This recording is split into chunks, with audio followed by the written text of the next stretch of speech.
Bismillahirrahmanirrahim. Alhamdulillahi Rabbil Alamin. Alhamdulillahilladzi arsala rasulahu bil huda wa dinil haqq liyuzhirahu ala ad-dini kullihi wa kafa billahi shahida. Asyhadu an la ilaha illallah wahdahu la syarika lah wa ashhadu anna sayyidana wa nabiyyana Muhammadan abduhu wa rasuluh.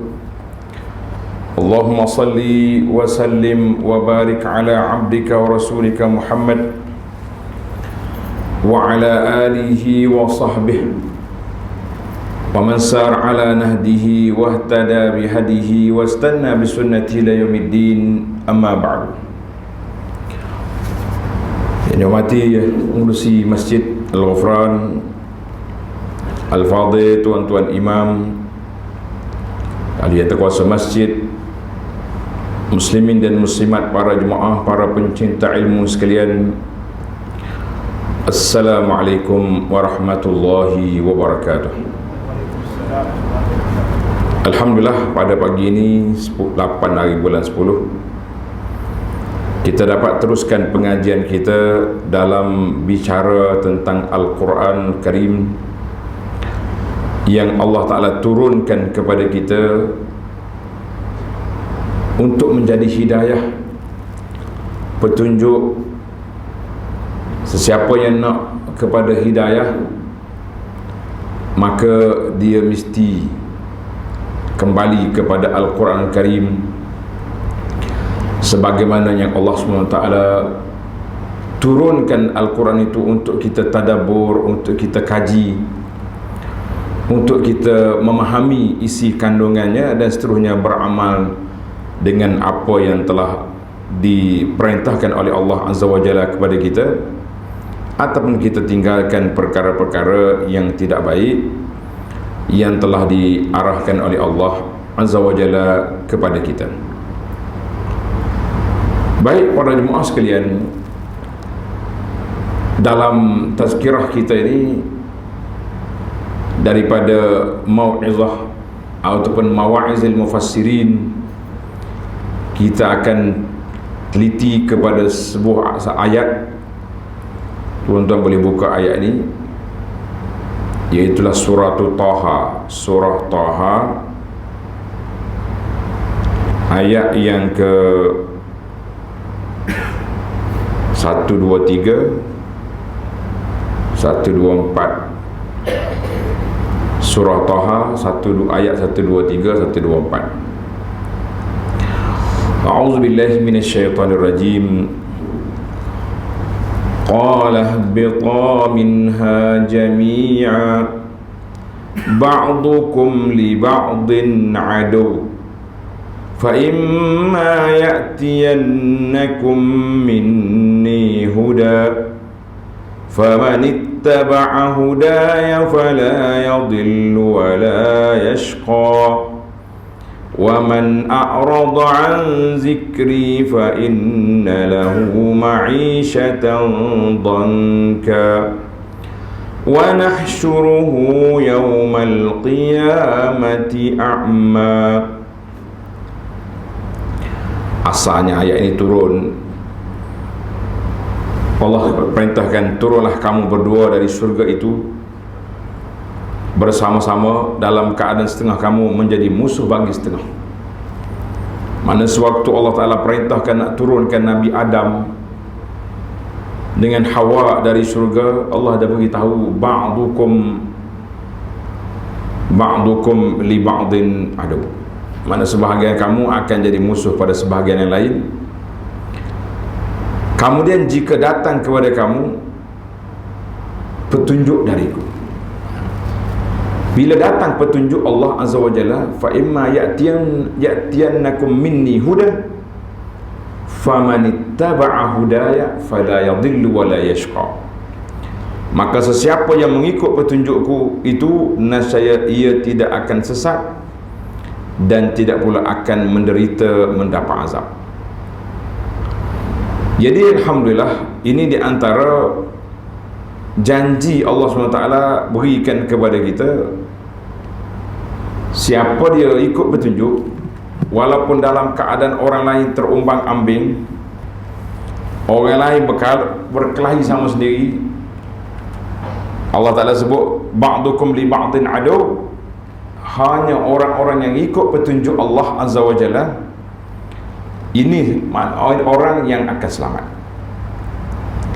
Kemudian ayat yang seterusnya 1, 2, 4, Allah kata waman a'rada an zikri, waman a'rada an zikri, dan sesiapa yang berpaling engkar dari ingatan dan petunjukku, maka sesungguhnya adalah baginya kehidupan yang sempit, dan kami akan himpunkan dia pada hari kiamat dalam keadaan buta.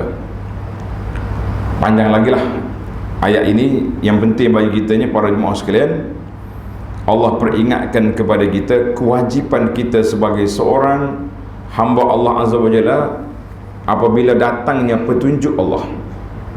Mana bagi kita bila nak mari petunjuk Allah Subhanahu Wa Taala, tidak ada pilihan yang kedua untuk kita apa saja kita nak tukar, kita kata kita tak nak, kita nak ambil yang lain yang kita rasa lebih layak, lebih elok, lebih kuat, jawabnya tidak ada pilihan lagi. Jadi nasihat ini diambil daripada Al-Imam Abu Abdullah Al-Qurtubi rahimahullahu ta'ala. Imam Qurtubi ini dia meninggal pada tahun 671 Hijri. Dia sebut dalam muqaddimah tafsir dia, masyhurlah nama dia Tafsir Al-Qurtubi. Sebelum daripada dia yang besar lagi nama dia Tafsir Tabari. Kita kena ingatlah nama-nama tafsir. Sekurang-kurangnya kita ada maklumat tentang imam-imam yang besar dalam bidang tafsirul Quran yang telah berkhidmat untuk memahamkan, memandaikan umat ini dengan Al-Quranul Karim, supaya kita ingat apa yang ada di tangan kita. Qala Al-Qurtubi rahimahullahu ta'ala, fama ahaqqa man 'alima kitab Allah, maka tidak ada hak bagi mana-mana orang yang telah mengetahui kitab Allah. Mana kita belajar Al-Quran, kita tahu tentang Al-Quran, maka tidak ada jalan lain bagi kita nak cari yang lain daripada Quran, kecuali mesti an yazdajira binawahi. Bila Quran larang, kena berhenti. Tak boleh kita rasa Quran ini turun zaman dulu, zaman Nabi SAW tidak ada benda tu, tidak ada perkara ini. Zaman tu orang masyarakat jahiliah, masyarakat tidak. Maka bagi kita orang yang beriman, menjadi kewajipan besar kepada kita bila turunnya ayat, dia dapat ayat Quran yang melarang satu perkara, mesti kita berhenti. Kalau diperintahkan, sudah pasti kita kena ikut. Wa yatazakkar ma syuriha lahu fi. Apa saja yang Allah Ta'ala sebut dalam Quran, kita kena ingat. Ada orang tanya, Tuan Syekh, biasanya orang yang mari daripada negara Sangkit, Mauritania atau sekitar dia tu, hafalan dia kuat, dia hafal segala mutu, segala mata dia ingat belaka. Orang pun tanya dia, Syekh, macam mana puak-puakmu ni ingat kuat? Adakah faktor makanan? Adakah faktor orang panggil genetik ke apa benda? Syekh ketawa, dia kata tak ada faktor apa-apa.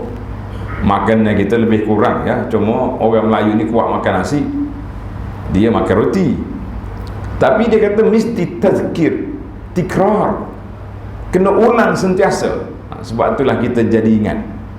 Manakala yang kita sentiasa ulang, ingat. Sehingga kan ada sahabat yang mengatakan, kami hafal surah Qaf. Surah Qaf kami hafal daripada apa yang dibaca oleh Nabi SAW dalam khutbah.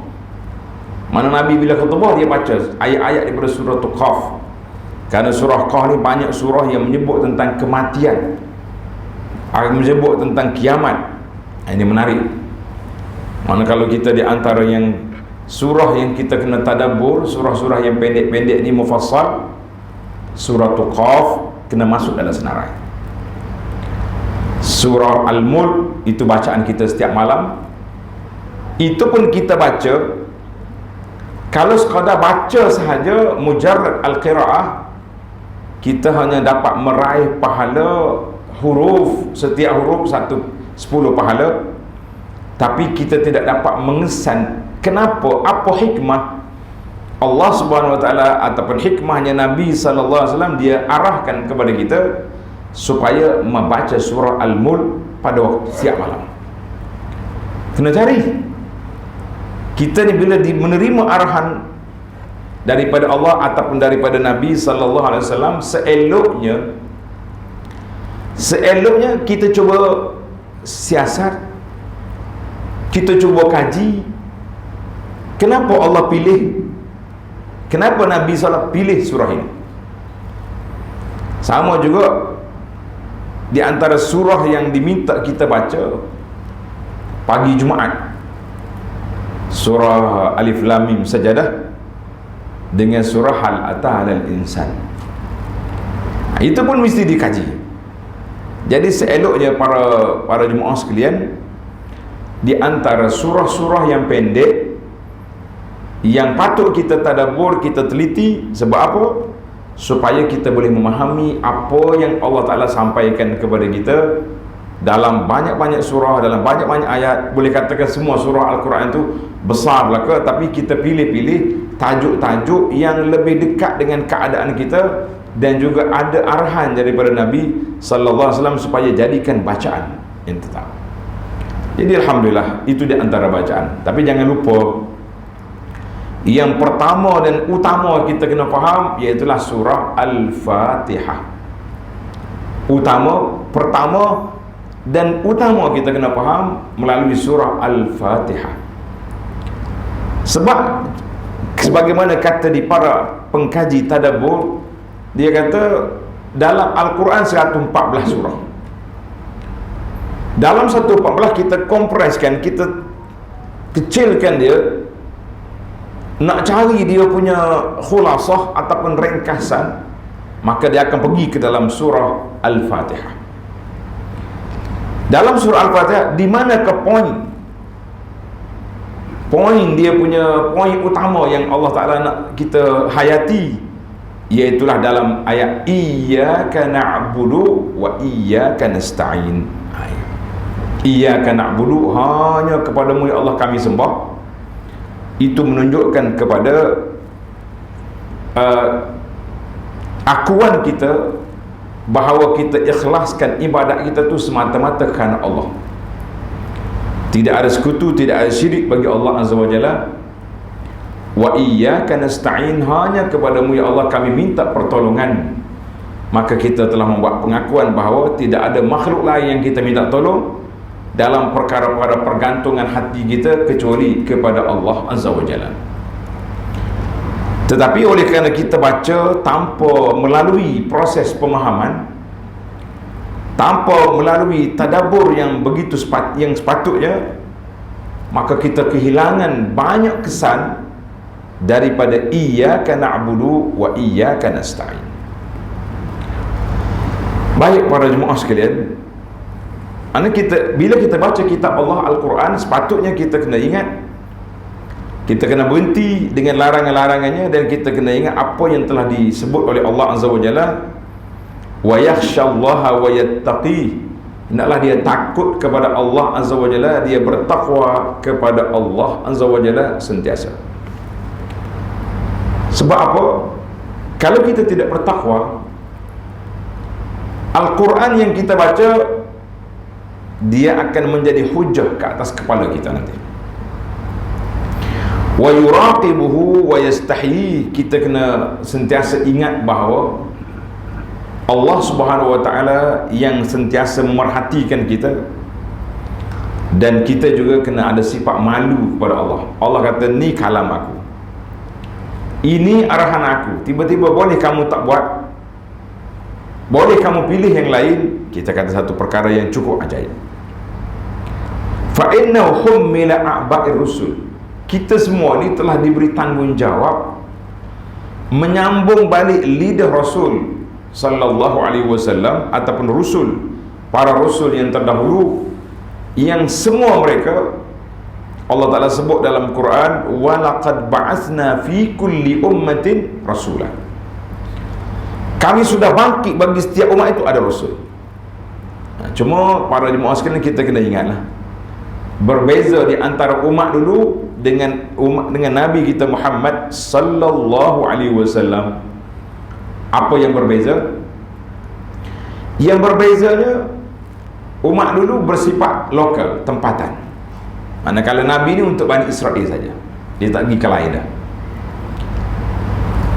Kalau Nabi, contoh Nabi Nuh kepada ila qaumihi, kepada kaum dia. Tetapi bagi Nabi kita Muhammad sallallahu alaihi wasallam, wa bu'istu ilan nasi kafah, Nabi selalu menegaskan bahawa aku diutuskan kepada manusia seluruhnya. Tak kira Arab, tak kira Ajam, orang putih, orang hitam, orang Melayu ke orang apa, jawabnya satu je Quran kita. Habis macam mana kita nak faham? Kita kata Alhamdulillah, Al-Quran itu mudah dipahami. Mudah dipahami kalau kita mengikut cara-cara disiplin ilmu, huraian para ulama yang sangat simple, mudah. Dan hari ini kalau tuan-tuan pergi ke Mujamma' Malik Fahad, pergi Madinah, pergi ke tempat kilang cetak Quran Raja Fahad rahimahullah di Madinah, kita akan ditunjuk, dipamerkan kepada kita Quran, terjemahan makna Quran dalam pelbagai bahasa yang diterjemah. Semua bahasa, termasuklah bahasa kita Malaysia pun sudah ada. Dulu kita bergantung dengan Indonesia. Sekarang ni Alhamdulillah beberapa orang pensyarah di UIA telah buat terjemahan, huraian, ringkas, dan dia terjemahkan. Maknanya tidak ada lagi kesan makhluk-makhluk atas dunia yang kata, oh kami tak faham Quran. Tapi dia ada terjemahan makna dia ada huraian dia, dan ada tafsir dia yang telah dia bekerja oleh ramai di kalangan para ulama zaman dulu sampai zaman sekarang, dan mungkin berterusan. Alhamdulillah, di Malaysia pun sudah ada Nasrul Quran, tempat cetak Al-Quran dan tempat penyebaran Al-Quran. Kita kata kalau kita setakat nak kumpul naskah Al-Quran, Alhamdulillah naskah itu sudah banyak. Yang kita nak sekarang ni, bagaimana kita nak kumpulkan hasil kesan Al-Quran itu yang ada dalam jiwa kita, macam mana kita nak upgrade, nak naik taraf. Itu yang kita kena fikir. Jadi kata di Qurtubi lagi, apabila orang itu memahami Al-Quran, dia mengambil tanggungjawab menyampaikan lidah Rasul-Rasul alaihi wassalatu wassalam kepada siapa? Kepada umatnya. Wa laqad ba'atsna fi kulli ummati rasulan an i'budullah wajtanibut taghut. Dua je tugas Rasul. Yang pertama, ubudullah, ajak orang supaya menyembah Allah, tauhid. Yang kedua, wajtanibut taghut, dan jauhkan diri daripada taghut. Maknanya kita kena bergerak serentak, ajak murnikan tauhid dan jauhkan diri daripada taghut. Kalau bercampur, bahaya. Saya sembah Allah, dia sembah Allah, tapi dalam masa yang sama dia juga percaya kepada benda-benda yang pelik, percaya kepada bomo-bomo yang tahu benda gaib, percaya kepada, kita mengatakan itu dalam keadaan bahaya, sebab kemurnian akidah itu boleh tercalar dengan kepercayaan yang tidak betul. Maka tauhid, ani'budullah, mesti berjalan, wajtanibut taghut, dan jauhkan diri pada taghut juga mesti berjalan. Barulah dia jadi dua-dua. Qala Allah Ta'ala, wasara, apabila kita menjalankan tugas ini, maka jadilah dia syahidan, menjadi saksi pada hari kiamat ke atas golongan yang telah menyalahi, golongan yang menyalahi agama Allah Ta'ala daripada pengikut agama-agama yang lain. Allah Ta'ala berfirman dalam surah Al-Baqarah ayat 143, wa kadzalika ja'alnakum ummatan wasata litakunu syuhada'a 'alan nas. Demikianlah kami jadikan kamu ummatan wasata, umat yang baik. Dulu kita diperkenalkan dengan Islam wasati. Islam wasati, macam-macam ada istilah yang dibuat oleh pemerintah kita ni, nak beri kita faham di dalam Islam tu bersifat wasati, maknanya sederhana, tidak melampau, tidak hulu, dan tidak terlalu cuai sampai peringkat tak ada agama. Dulu kita juga disebut dengan nama Islam hadari, mana Islam itu penuh dengan ketamadunan. Macam-macam istilah yang dibuat. Yang pentingnya apa penghayatan kita kepada Al-Quran. Mana Allah kata ummatan wasata, umat yang adil. Kenapa adil? Tuan-tuan dan puan-puan sekalian, pada hari kiamat nanti, apabila manusia berkumpul, semua al-awwalin wal akhirin, yang awal daripada Nabi Adam sampai kepada Nuh, sampai kepada hari kiamat akan dikumpul, dan umat-umat dahulu akan ditanya tentang peranan tugasan Nabi mereka. Umat Nuh, mana umat Nuh? Yang mana? Nabi jalan tugas ke tidak? Umat Nuh mikir macam tak jalan. Jadi puak-puak dia engkar kepada tugasan yang telah dibuat oleh Nabi mereka. Ini bahaya. Kemudian Allah Ta'ala datangkan umat Muhammad sallallahu alaihi wasallam, tanya kita, Nuh menjalankan tugas? Kita kata na'am, qad ballagha risalata wa addal amanah, dia telah menjalankan tugas. Jadi orang akan tanya, malaikat akan tanya, mana kau tahu? Kau mari kemudian. Macam mana tahu zaman Nuh dulu? Macam mana kita nak jawab, tuan-tuan dan puan-puan? Jawabnya kita akan jawab sebagaimana yang disebut oleh Nabi SAW, bahawa syuhada'a 'alan nas. Kita kata Nabi kita telah beritahu bahawa semua para anbiya yang terdahulu telah menjalankan tugas. Jadi kalau umat dia nafi, kita menjadi menggalang ganti bagi pihak umat dia yang baik, iaitulah menjadi saksi bahawa Nabi telah menjalankan tugas. Jadi ada sebuah buku yang menarik, tuan-tuan dan puan-puan boleh cari dalam internet, ada jual buku tu. Tajuk dia 41 kelebihan Nabi sallallahu alaihi wasallam. 41 kelebihan Nabi mengatasi para anbiya yang lain. Bukan banding Nabi dengan kita. Tak boleh banding. Mana ada bandingan di antara Nabi dengan kita? Jauh sama sekali. Yang kita nak bandingkan di antara Nabi sallallahu alaihi wasallam dengan para anbiya yang terdahulu daripada dia. Itu pun Izzuddin bin Abdul Salam rahimahullah ta'ala telah menyenaraikan ada 41 kelebihan yang mengatasi Nabi yang terlain. Tapi kalau kita pergi pada kitab lain, bukan 41 sampai 200 lebih ciri keistimewaan Nabi sallallahu alaihi wasallam, tapi apa yang dibawa oleh Izzuddin bin Salam berdasarkan hadis-hadis yang sahih. Cukuplah. 41 ini bukannya kecil, bukan sedikit. Maka orang yang menjalankan tugas, sebagaimana Allah Ta'ala sebut tadi, fa imma ya'tiyannakum minni huda famanittaba'a huda. Siapa dia ikut petunjuk, orang itulah orang yang selamat. Kita ni para jemaah sekalian, pasti berlakunya pertembungan di antara orang yang menerima, orang yang tak menerima. Sebab Allah Ta'ala ada gazet dah tadi, ba'dukum li ba'din adu. Cuma bagaimana kita nak menyelesaikan masalah itu? Jawabnya kita kembali kepada yang asal kita, iaitulah mengikut petunjuk hidayah yang ada dalam Al-Quran yang Allah Ta'ala anugerahkan kepada kita ini. Kita kata Alhamdulillah. Kata Qurtubi lagi dalam nasihat mufassir ini, wa ala wa innal hujjata, hujjah Allah SWT akan letakkan ke atas orang yang tahu, man alimahu fa'aghfalahu. Orang tahu Quran tapi dia lupa. Dia baca Quran pagi, petang, siang, malam. Riba haram, judi rijsun min amali syaitan, arak sama. Tiba-tiba dia masih lagi terjebak dengan riba, dengan rasuah, dengan larangan-larangan yang Allah Ta'ala sebut. Tadi kita sebut di antara surah yang patut ditadaburkan, salah satu daripada surah lagi tuan-tuan tambah, iaitulah surah Al-Hujurat.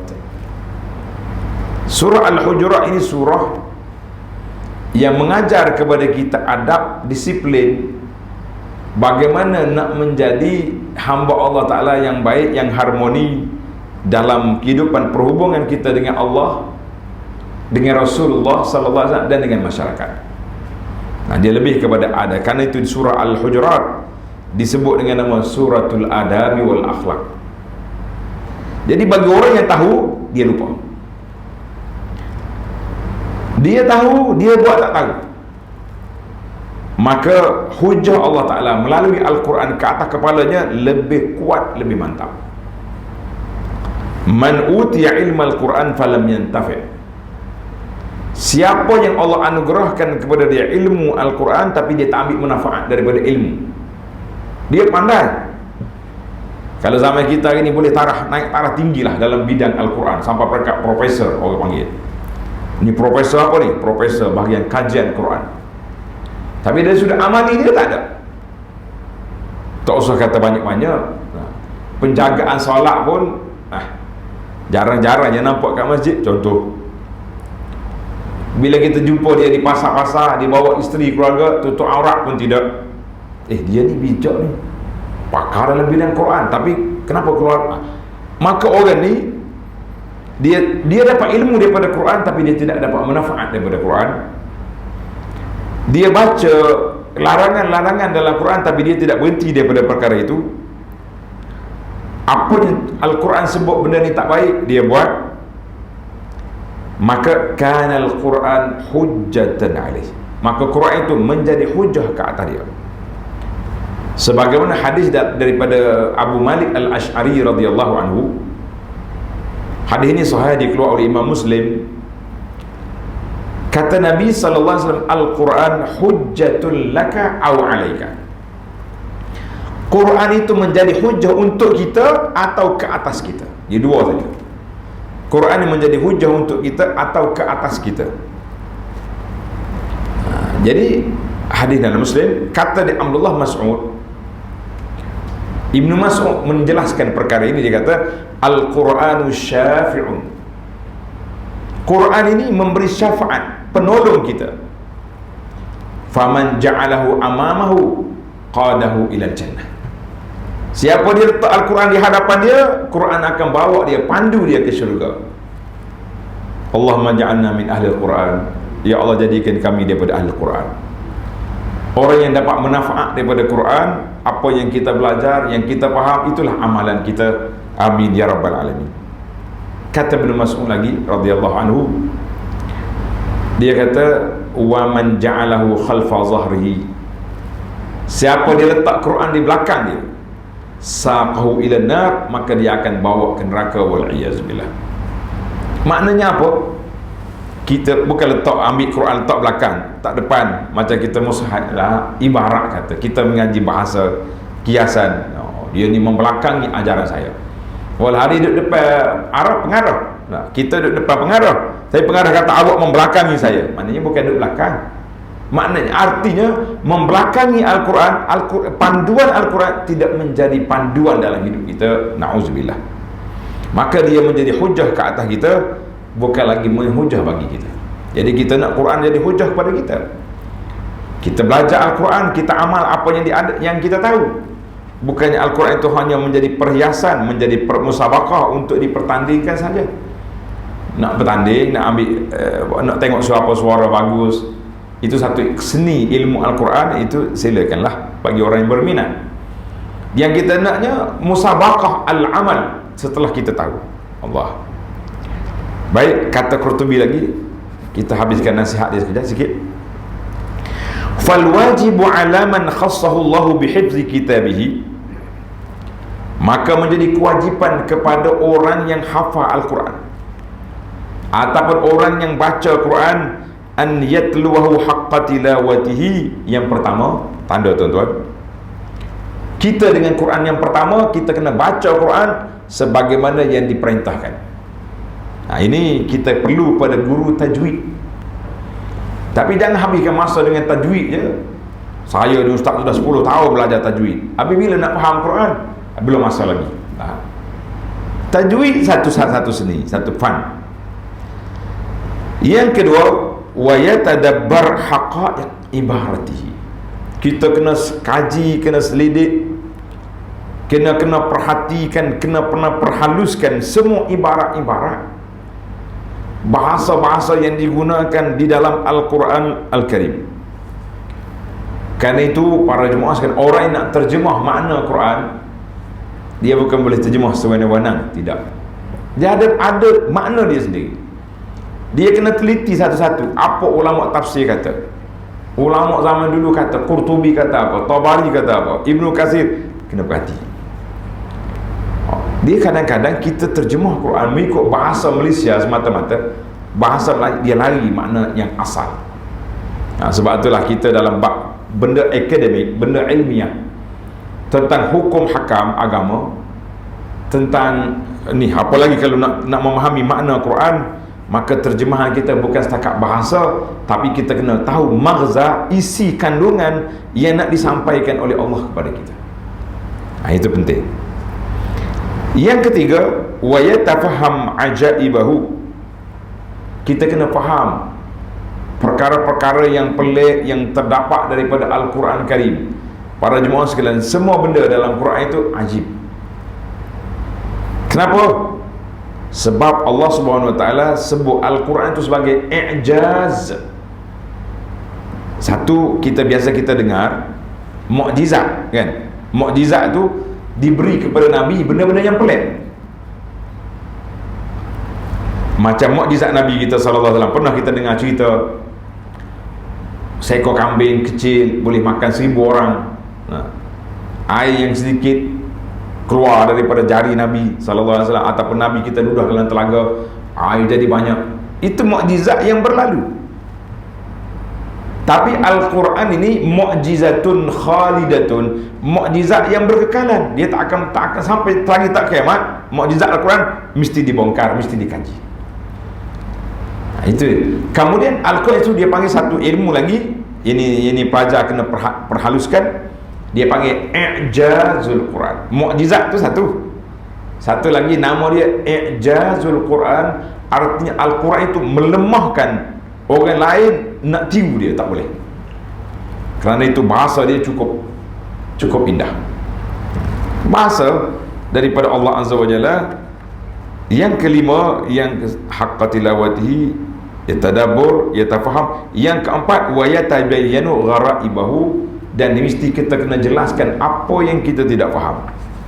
Jangan kata, apa, saya baca Quran ni baca tapi tak tahu apa. La, anta ka muslim, anti ka muslimah, kita kena berusaha juga untuk kita faham. Dan sekarang ni cara kita usaha, kita mula dengan surah-surah yang pendek-pendek. Yang wajib yang kita kena faham, yang pertama Al-Fatihah. Kemudian pergi ke ujung surah An-Nas, Al-Falaq, pergi kepada Qul Huwallahu Ahad. Ambil yang awal-awal, sebab surah-surah Makkiyah, surah-surah yang awal itu biasanya dia lebih kepada penekanan kepada tauhid kepada Allah Azza wa Jalla. Kemudian mari surah Madani, dia berbeza juga. Madani ni banyak cerita, banyak hukum semasa yang berlaku. Alhamdulillah. Allah Ta'ala sebut dalam perkara ini dalam surah As-Sad ayat 29, kitabun anzalnahu ilaika mubarakun liyadabbaru ayatihi wa yatadhakkaru ulul albab. Kitab yang kami turun kepada engkau ini mubarakun, diberkati. Untuk apa? Supaya kamu tadabbur dan supaya menjadi ingatan kepada ulul albab, orang-orang yang mempunyai pemikiran yang baik. Ja'alana Allahu mimman yar'ahu haqqa ri'ayatihi. Kata Qurtubi, semoga Allah Ta'ala jadikan kita semua dari kalangan orang-orang yang menjaga hak-hak Al-Quran, wa yatadabbaruhu haqqa tadabburihi, orang yang mentadabbur Al-Quran dengan sebenar-benarnya, wa yaqumu biqistihi, dan menegakkan keadilan yang ada dalam Quran, wa yafi bi syartihi, kita juga menunaikan semua syarat-syarat pengamalan Quran, dan kita tidak wala yaltamisul huda fi ghairihi, kita tidak akan cari petunjuk lain daripada Al-Quran. Allahu Akbar. Wa hadana li'ilamihi az-zahirah wa akamihi al-qati'ati al-bahirah wa jama'a lana bihi khairad dunya wal akhirah. Semoga Allah Ta'ala jadikan kita dengan Quran ini mendapat kebaikan di dunia dan juga di akhirat. Fa innahu ahlut taqwa wa ahlul maghfirah. Itu kata Qurtubi dalam muqaddimah tafsir dia. Kemudian dia bagi tip, pendek ya tuan-tuan, kita ambil tip sikit. Summa tahaddatsa rahimahullahu ta'ala amma yu'inu ala tadabburihi wa fahmihi. Al-Qurtubi beri kepada kita beberapa perkara yang boleh membantu kita untuk memahami Al-Quran dan tadabbur Quran. Qala fa'awwalu zalik, yang pertama sekali, an yastash'ira al-mu'minu min fadlil Quran. Letak nombor satu, seorang mukmin tu kena menjiwai kelebihan Al-Quran itu. Dia adalah kalamullah. Al-Quran kalamullah, itu daripada kata-kata Allah Azza wa Jalla. Bila kita menjiwai bahawa kita kalau baca surat rasmi daripada pihak pembesar pun kita teliti satu-satu apa arahan. Ini Quran mari kita tak teliti, penat. Fahuwa min nuri zatihi jalla wa ala, kerana dia itulah daripada cahaya yang Allah Ta'ala berikan kepada kita. Andai kata Tuhan tidak campak ke dalam hati orang mukmin ini kekuatan untuk faham Quran, untuk hafal Quran, nasib kita tidak akan tertanggung. Hati kita tidak akan boleh, tidak menerima kekuatan untuk tadabbur Quran, untuk faham Quran, untuk ingat Quran, untuk baca Quran. Allah Ta'ala bandingkan kita dengan siapa? Allah Ta'ala bandingkan kita dengan bukit. Walau anzalna hadzal qur'ana ala jabalin la ra'aitahu khashi'an mutasaddian min khasyatillah. Allah kata, kalau aku turunkan Quran ini ke atas bukit, kamu akan tengok bukit itu hancur. La ra'aitahu khashi'an, bukit ini khusyuk, mutasaddian, pecah dia kerana takut pada Allah Azza wa Jalla. Suratul Hasyri ayat 21. Tetapi Allah Ta'ala beri kekuatan hati manusia boleh menerima Al-Quran. Yang pertama kita terima, Nabi kita boleh ambil Al-Quran, kemudian disampaikan kepada sahabat dia boleh hafal Al-Quran, ingat, dan mereka juga telah membaca Al-Quran sebagaimana diceritakan banyak dalam riwayat-riwayat. Sahabat kata, kami belajar 10 ayat daripada Nabi, selibah dia 10 ayat. Selagi tak ingat, tak faham ni, kita tak akan tambah. Ini sepatutnya begitulah kita. Setiap minggu ada kuliah tafsir di masjid kita ni, mana sepatutnya tafsir yang kita belajar 3 ayat, 5 ayat yang kita belajar tu kita ulang dalam masa seminggu ini, supaya minggu hadapan bila kita jumpa dengan tafsir yang lain, kita sudah dapat menguasai apa yang kita ada itu. Maka di manakah kekuatan hati nak banding dengan bukit? Tapi Allah Ta'ala razaqa ibadahu, Allah Ta'ala telah berikan rezeki kepada hamba-hamba dia kekuatan boleh menerima Al-Quran, boleh memahami Al-Quran, dan boleh beramal dengan Al-Quranul Karim. Kita kata alhamdulillahi, segala puji bagi Allah yang telah menganugerahkan kita perkara yang besar ini. Jadi para jemaah sekalian, Qurtubi hanya bawa satu je saya, iaitulah cara kita nak tip, kita nak tadabbur, mesti kita letak Al-Quran depan mata kita. Al-Quran itu min kalami Rabbina, daripada kata-kata Allah Azza wa Jalla. Yang lain-lain lagi mana? Tuan-tuan ingat, dulu saya dah baca sebuah buku, tajuk dia Al-Mafatih, kunci tadabbur Quran. Kena kembali semula kepada beberapa kunci yang telah kita huraikan beberapa kali di masjid kita ni dan juga di tempat lain. Sekarang ini kunci kitanya, Al-Qurtubi kata, ambil yang pertama aja, kita kena menjiwai Al-Quran itu kalamullah. Alhamdulillah para jemaah sekalian, tamatlah daripada petikan min mawa'iz al-mufassirin yang saya baca ini. Tujuan kita baca kitab dan kita sampaikan kepada jemaah Kata orang nak kongsi ilmu, kalau kita baca seorang, kita dapat maklumat, dapat merasakan kemanisan, tapi kita tidak dapat menjiwai, dan orang lain pula tidak dapat merasai. Baiklah para jemaah sekalian, alhamdulillah, subhanakallahumma wa bihamdika asyhadu an la ilaha illa anta astaghfiruka wa atubu ilaik, wa sallallahu ala nabiyyina Muhammadin wa ala alihi wa sahbihi ajma'in, walhamdulillahi rabbil alamin. Wassalamualaikum warahmatullahi wabarakatuh.